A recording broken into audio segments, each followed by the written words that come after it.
¿Estados Unidos o China? Los dos. Ok. Fiscalía General de la República. Justicia. Salvador Sánchez Serén. Un amigo. Un amigo. Izquierda salvadoreña. En proceso de recrearse. Ok. Contrapesos del poder. Un invento que les ha salido bien. Nayib Bukele. El presidente, cerca de la gente. Un filósofo vivo que no hay que dejar de leer, según tú. Noam Chomsky. Noam Chomsky, ok. Humberto Eco. Ah, maravilloso, Humberto Eco. Hay que leer a Humberto Eco, El nombre de la rosa, sobre el poder de los curas. Tanques de pensamiento. Oligarcas. Calzoncillos Calvin Klein. Decinos, contanos. Es una historia maravillosa. Teníamos 20 días de la ofensiva y llegamos a una casa del Escalón. Yo le pedí permiso a la señora para bañarme. Y bañándome estaba cuando ella me llevó una camisa de su hijo que estudiaba en West Point. Ajá, imagínate. Sí, y ahí estaba la foto del muchacho. Y le dijimos, no se preocupe, no hay ningún problema. Pero además me dijo, aquí le traigo un par de calzoncillos. ¡Oh, maravilloso! Y eran Calvin Klein. Y ella me dijo, y son Calvin Klein. Yo no sabía qué significaba eso Calvin Klein. Imagínate. Pero son maravillosos. Te quedan bien ajustaditos y no te dan ridículo en ningún lado. Ok, no sigamos. ¿Pero lo guardás todavía? No, ya se acabaron ya. Hace 30 años. Ajá. Sí, hoy mi hija me lo compra. Okay. Pero no hay que decirlo aquí en la televisión. No hay que decirlo. Otra pregunta, del tiro al plato, seguimos. Familia Simán. Creativos. Periódico El Faro. Comprometido. Y por último, Logan. Mi seudónimo en la guerra. Sí, muy querido. ¿Y qué significa? Logan es el nombre de varias cosas. En primer lugar, es el nombre del aeropuerto de Boston. Ajá. Luego, es el nombre de un lago de un estado estadounidense. Y lo usé porque la policía ya tenía conocimiento de todos mis seudónimos. Entonces, Logan no. Por eso lo usé. Por eso lo usaste. Y sobre tus principios quiero hablarte un poquito en términos políticos. Tú perteneciste al FMLN, te separaste de ellos. FMLN y Arena se han unido en este último tiempo, por sus razones que sean. ¿Tú crees que van a desaparecer ahora que la gente los llevó al minimorum, decía mi papá, a la mínima expresión? 4 diputados por parte del FMLN, 3 ganados por residuos, y por parte de Arena ganaron un poquito más, creo que son 18, si no me equivoco, 19, de haber tenido 39 la última asamblea. ¿Tú crees que van a desaparecer ellos como partidos, Dagoberto? Cuando se habla del FMLN se está hablando de dos cosas diferentes. Uno, el FMLN guerrillero.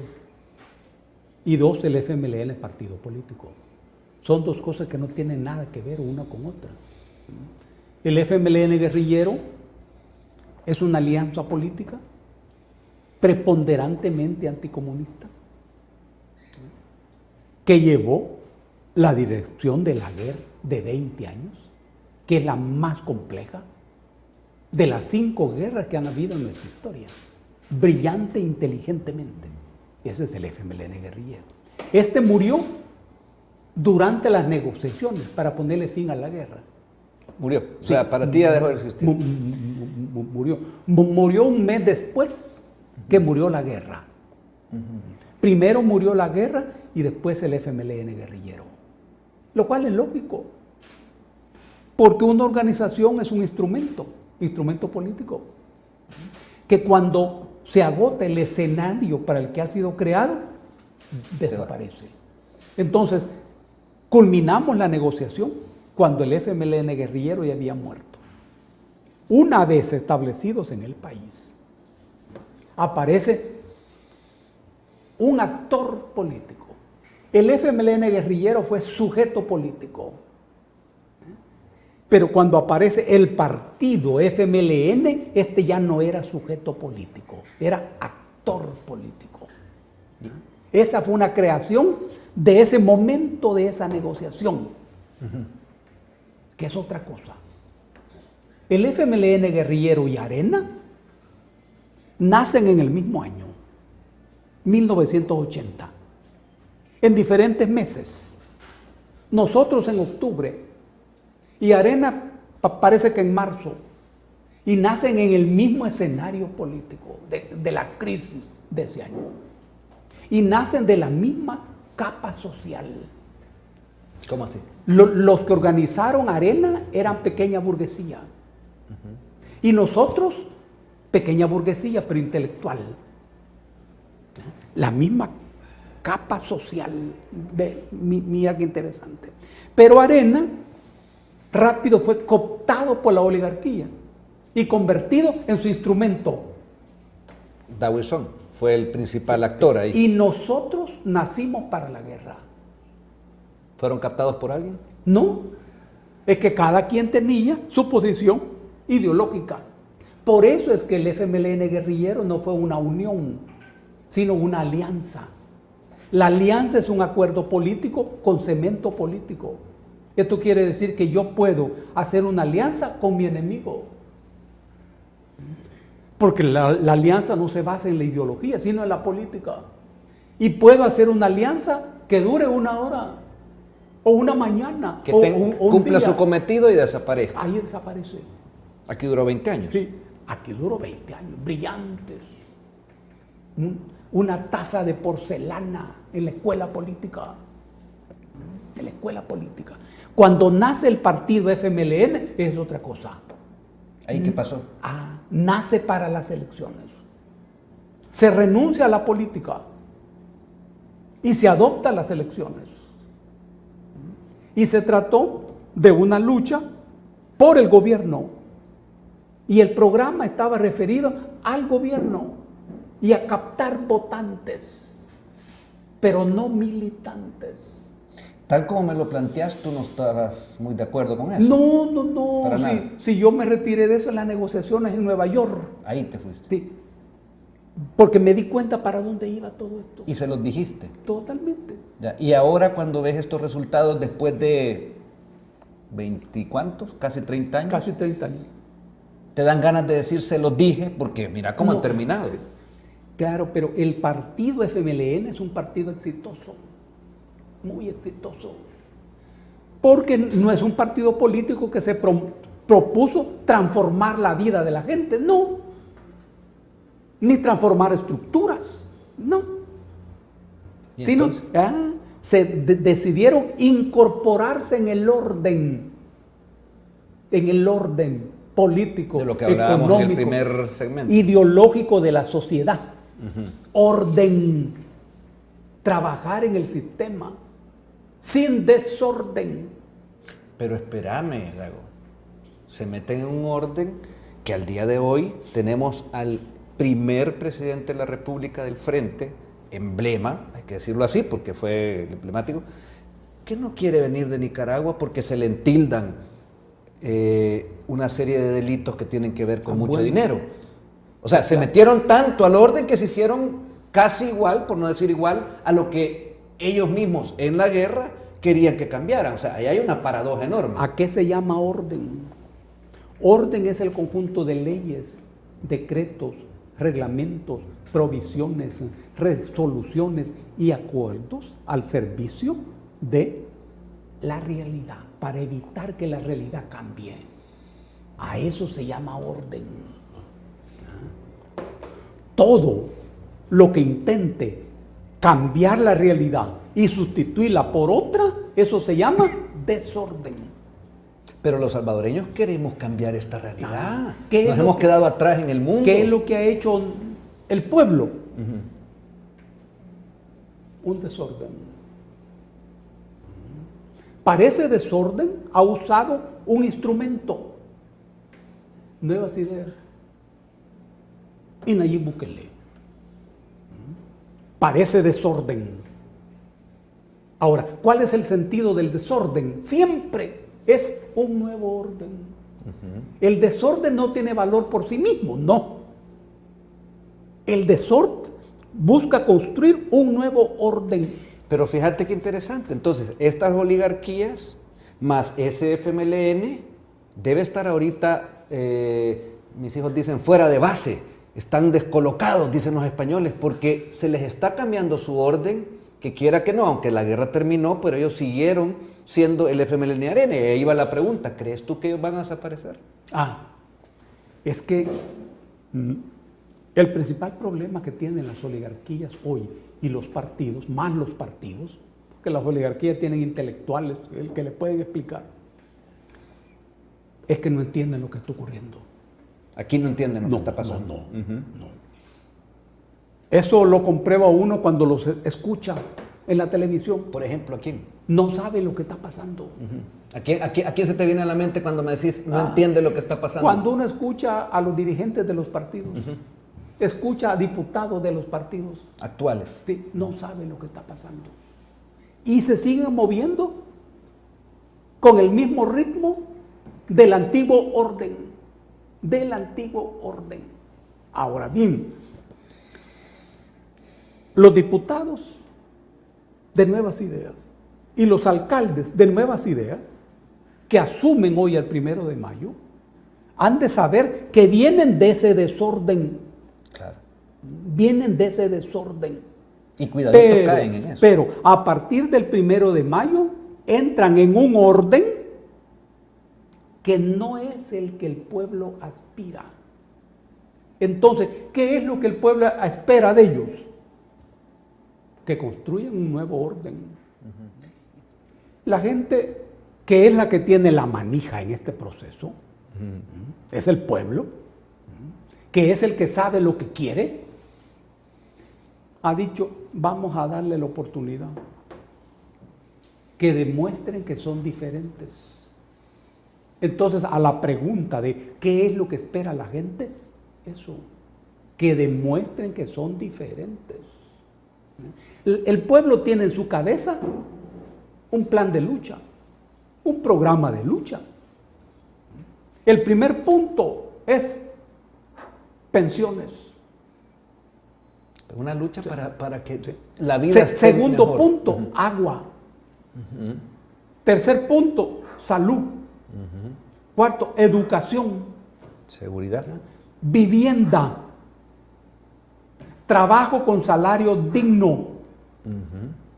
Política ambiental. Seguridad. Este es el plan de lucha del pueblo. Muy bien, los diputados lo saben. Deben saberlo o deberían saberlo. Claro. ¿Qué espera el pueblo? Que en todo esto se trabaje. Claro. Ahora, en la propaganda se presenta el tema de la corrupción como el problema principal. Ojo, pero la corrupción se presenta como una relación de la persona con la cosa. Con la cosa. Con la cosa. El funcionario con la cosa dinero.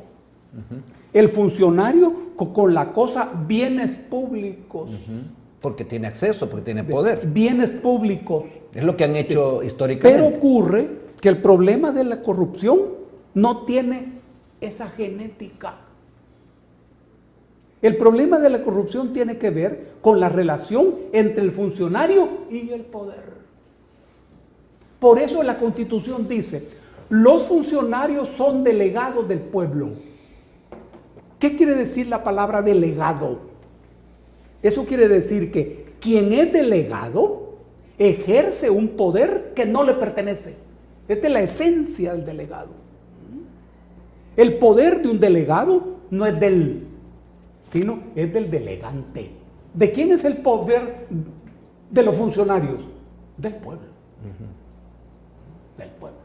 La filosofía política indica, de la burguesía, indica que el pueblo no puede ejercer directamente el poder. Es mentira, pero esta es la filosofía política. Y entonces debe ejercerlo el funcionario. Por eso lo nomina delegado. Ahora bien, ¿Cuándo empieza la corrupción y cuándo se da la corrupción? Cuando este funcionario entiende ese poder ajeno que él administra como poder propio. Exacto. Ahí se confunde, ahí se le va. Allí es donde aparece la corrupción. No hay confusión. No hay confusión. No, hay Lo está haciendo consciente. Claro, por supuesto.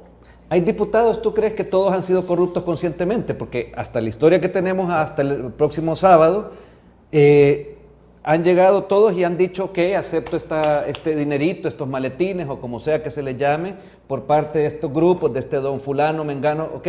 Porque así ha sido siempre. Y sabían además que ellos manejan tanto el poder que difícilmente los van a agarrar, según ellos, ¿verdad? Estamos explicando la esencia del fenómeno de la corrupción. Claro. Esta esencia, por ser esencia, si no fuera fenómeno, no aparece circulante en la cabeza de la gente. No. Menos de los diputados. Menos de los diputados. La corrupción tiene que ver con el poder. Esto quiere decir que el fenómeno de la corrupción es estructural y no tiene una naturaleza moral. No. Porque entonces toda la gente son ladrones. Y no es cierto. Estructural. El Estado está organizado de tal manera que siempre ha de haber corrupción. Porque ocurre que el funcionario corrupto es débil, es comprable. ¿Te parece si decimos, ha sido así? Es así. ¿Pero va a seguir siendo así? Ay, no sabemos. Ese es el reto de los nuevos diputados y los nuevos alcaldes de Nuevas Ideas. Ahora, yo te hacía la pregunta de lo que tú has observado en 1 año y medio de este nuevo orden que está comenzando. Sí. Respecto, te decía, al líder que es el presidente del Ejecutivo actualmente. Está claro. Pero trabajemos 2 palabras, reto y desafío. Yo te dije, ese es el reto de los muchachos y muchachas que van a entrar a la asamblea el sábado y de los alcaldes. ¿Qué es un reto? Un reto es un obstáculo, es un problema que yo encuentro en el camino, es la piedra con la que voy a tropezar. Ese es el reto. El reto está fuera de mí, Claro. es externo. Y el desafío está dentro de mí. El desafío se refiere a cuál es mi actitud ante ese reto. ¿Ven la diferencia? No se pueden usar estas 2 palabras de manera indistinta. No. Aquí estamos hablando de los retos. Esto es con lo que se van a encontrar El 1 de mayo. el 1 de mayo. Muy bien. ¿Qué vas a hacer frente a estos retos? Ahora, y vos me preguntás sobre el gobierno en general. Y en particular sobre el presidente de ese gobierno actual. Muy bien. Es maravilloso lo que ocurre. Primero, porque este gobierno choca con la oposición de la oligarquía, de sus aparatos ideológicos, que se llaman aparatos ideológicos de Estado. Estoy hablando de prensa, radio, televisión, todo está en contra. Los partidos políticos en contra, cúpulas empresariales en contra, el gobierno de los Estados Unidos que funciona como parte de la oposición. Esto es maravilloso. El discurso de Washington es el discurso de la oposición y el discurso de la oposición es el discurso de Washington. Mira qué maravilloso. Ahora, ¿y este gobierno es acaso un gobierno de izquierdas? Así como se ha entendido las izquierdas y las derechas. No. ¿Y de qué es entonces? ¿Es de derechas? Así como se ha entendido las derechas tradicionales. Tampoco. Ajá. ¿Qué es lo que caracteriza a este gobierno? Que está metido con la gente. Metido con la gente. Ahora, esto determina que sea un gobierno popular o que sea un gobierno que tiene popularidad. De nuevo el peso de las palabras. Yo tengo popularidad cuando todos me conocen. Es el caso de los futbolistas que salen todos los días en la radio. Y en la tele. En la tele, las redes. en los diarios, etc. Todo el mundo los conoce. Tienen popularidad. Ahora bien, eso determina que yo sea popular. ¿Cuándo yo soy popular? Yo soy popular cuando mi compromiso es con la gente. Es posible que yo, que soy popular, no tenga popularidad. Y es posible que aquel que tiene popularidad no sea popular. Ahora bien, este gobierno tiene popularidad. ¿Y por qué se dice eso? Por las encuestas. Y si tomas ese término de ser popular referente a la pandemia, ¿es popular o no? Ahora, ¿Está resolviendo o no? aquí viene la otra pregunta. ¿Y es popular? ¿Es popular solo porque tiene popularidad? No. No siempre, no. Okay. No. Es popular por su compromiso demostrado con la gente. Con la gente. ¿No? Ahora, es que si tiene un compromiso demostrado con la gente, es enemigo de la oligarquía. No hay vuelta de hoja. Si tiene un compromiso demostrado con la gente, también de Washington, que no es popular. Eso no gusta, Dagoberto. Eso no gusta a alguna gente. No. Pero cada vez menos gente. Eso quizás nos asusta más a los de las generaciones nuestras, pero a los jóvenes les encanta. A saber. Cuando un gobierno se compromete con la gente, debe saber que su enemigo es la oligarquía y también la burguesía, pero menos. Ve cómo es la cosa. Nadie le ha dado dinero a la gente en el marco de una pandemia, por ejemplo, o comida a la gente. Ese es popular. ¿Cómo no? ¿Cómo no? Pero en el mundo de hoy se ha inventado una palabra que se llama populismo, que yo no sé qué es, no la uso, pero entiendo que es para erosionar lo popular. Esas decisiones tienen un sentido popular. Ahora bien, el manejo de la pandemia es que ocurre que una de las características de esta pandemia es el conflicto existente entre la economía, léase mercado, y la salud. No hay vuelta de hoja. Los grandes países capitalistas son incapaces de resolver eso porque son sirvientes del mercado. No lo entendieron. De hecho, le fue muy mal en la primera fase. Son sirvientes del mercado y no de la salud, que tiene que ver con la gente de a pie, con los que no tienen trabajo, con los que no tienen casa. Aquí, desde un principio, el compromiso que se estableció fue con la salud. Entonces, chocas con el mercado. Hubo un gran conflicto, acordate. Chocas con el mercado. Eso es lo popular. ¿El mercado es popular? ¿El mercado capitalista es popular? No puede ser popular. Se aprovecha de la gente, que es otra cosa. Ahora, entonces, vamos descifrando el tema. Eso no popular. Eso no popular. En el manejo de la pandemia, se hizo todo eso. Bueno, y hoy viene la vacuna. Ya está aquí. No hay nada más popular que la vacunación. Ahora bien, ¿y Washington tiene en este momento capacidad para ayudar al país con vacunas? No, porque este es un momento en donde las cosas se están poniendo en su lugar. Washington es un imperio que no tiene predominio científico ni tecnológico. Claro. Entonces, hoy eso está en Eurasia. En Eurasia. Eso está en Eurasia. Ahí está el sí, ya no está aquí. Entonces Washington no puede hacer eso. ¿Y Washington puede darle asistencia financiera a mi país? No, tampoco. Entonces, el gobierno acude a los amigos. Por eso nos están poniendo la vacuna china. Amigos, nosotros como país tenemos derecho a tener amigos.